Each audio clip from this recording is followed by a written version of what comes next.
1965 সালে সিরিয়ার রাজধানী দামেস্কে প্রকাশ্যে ঝুলিয়ে হত্যা করা হয়েছিল ইসরায়েলি গোয়েন্দা সংস্থা মোসাদের এক সদস্যকে। আসাদ সরকারের পতনের পর এবার সেই সদস্যের দেহাবশেষ পেতে আবারও চেষ্টা চালাচ্ছে মধ্যপ্রাচ্যের বিস্ফোরা খ্যাত ইসরায়েল।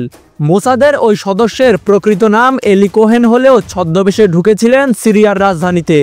1962 সালে শহরে ঢুকে বিলাসবহুল জমকালো পার্টি দিয়ে জিতে নেন মানুষের হৃদয়, পৌঁছে যান ক্ষমতাবান ব্যক্তিদের কাছাকাছি।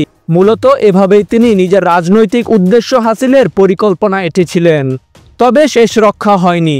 মাত্র 3 বছরের মাথায় ধরা পড়েন এলি।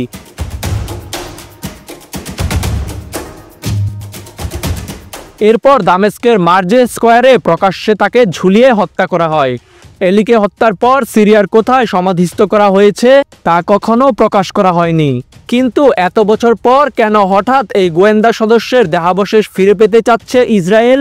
জানা যায় মোসাদের অত্যন্ত চৌকস সদস্যদের একজন ছিলেন এলি কোহেন।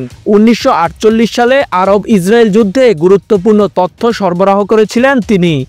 1924 সালে মিশরের আলেকজান্দ্রিয়ার এক ইহুদি পরিবারে জন্ম নেওয়া কোহেন ইসরায়েল রাষ্ট্র প্রতিষ্ঠার পর অভিবাসী হিসেবে সেখানে চলে যান। এরপর দেশটির সামরিক বাহিনীর গোয়েন্দা দপ্তরে কাজ করে 1960 সালে যোগ দেন মোসাদে যোগ দিয়ে গুপ্তচর বৃত্তির উদ্দেশ্যে নাম বদলে হন কামাল আমিন থাবেত। এরপর ব্যবসায়ী সেজে ঢোকেন দামেস্কে।